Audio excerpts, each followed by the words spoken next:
sekarang saya sedang berada di Benteng Sombopu yang letaknya di sebuah delta Sungai Jeneberang yang berada di Kecamatan Barombong, Kabupaten Goa. Benteng ini dibangun atas perintah Raja Goa ke-9 Daeng Matandre Karang menuntungi Tumapat Siri Kalonna. Pada masa itu Benteng Sombopu masih terbuat dari tanah liat. Pembangunan benteng ini tidak selesai dalam satu periode kekuasaan, sehingga pembangunan kemudian dilanjutkan oleh Raja Goa ke-12 Karang Kinijallo dan Sultan Alauddin. Benteng ini kemudian disempurnakan dan dijadikan benteng induk, pusat perniagaan tempat berlabuhnya kapal, serta pusat pemerintahan kerajaan Goa oleh Sultan Hasanuddin.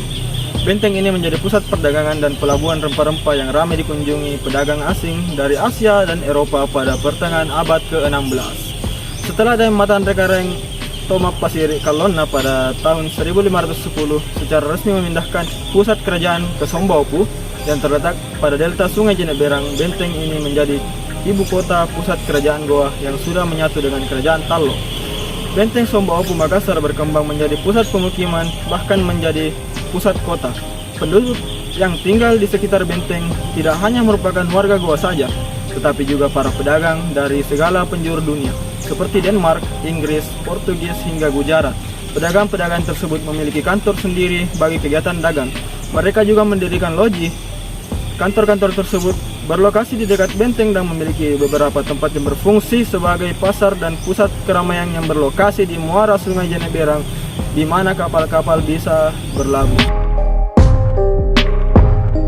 Sejak masa prakolonial, Pelabuhan Makassar atau Sombopu sudah dikenal sebagai pintu menuju kawasan timur Indonesia. Kota yang terletak di selatan Pulau Sulawesi ini memiliki sejarah yang panjang sebagai bandar niaga yang masyhur. Meski begitu, hingga akhir abad ke-15, Makassar belumlah menjadi pusat perdagangan di wilayah Nusantara. Perubahan besar baru terjadi pada abad ke-16. Waktu di mana terjadi perpindahan pedagang muslim dari Malaka yang direbut oleh Portugis pada tahun 1511. Pedagang Malaka ini pindah menuju Makassar.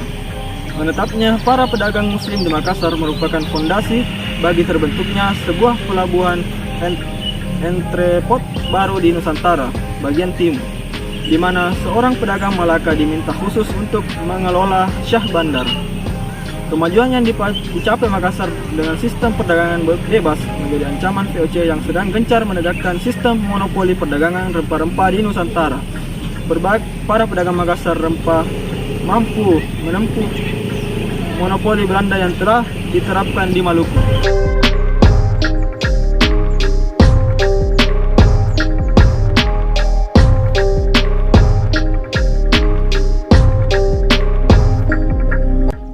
Butuh waktu puluhan tahun bagi Belanda untuk akhirnya berhasil menduduki Makassar. VOC baru berhasil menguasai Makassar dan perairan di sekitarnya pada tahun 1660-an dengan bantuan Kerajaan Bone. VOC yang dibantu oleh Bone berhasil menghancurkan pusat kekuasaan Goa. Peperangan berakhir dengan perjanjian Bongaya antara Sultan Hasanuddin dengan VOC yang berakhir pada penghancuran seluruh benteng termasuk benteng Sombopu.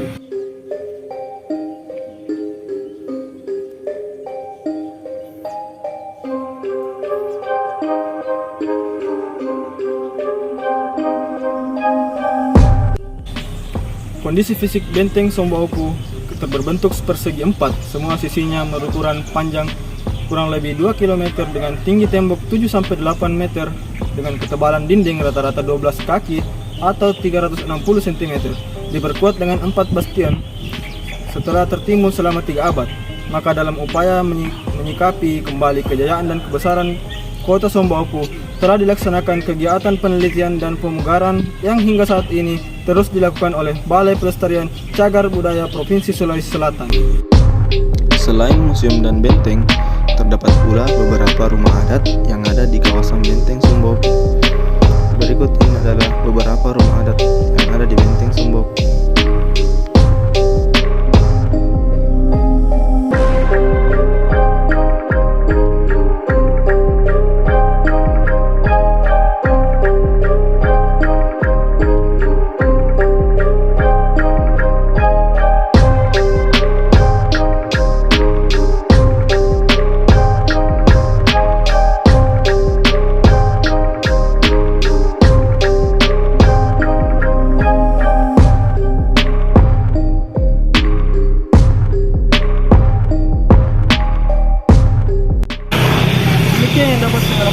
ini, saya di Sri Samendra dengan segenap yang bertugas pamit undur diri. Terima kasih. Sampai jumpa. Assalamualaikum warahmatullahi wabarakatuh.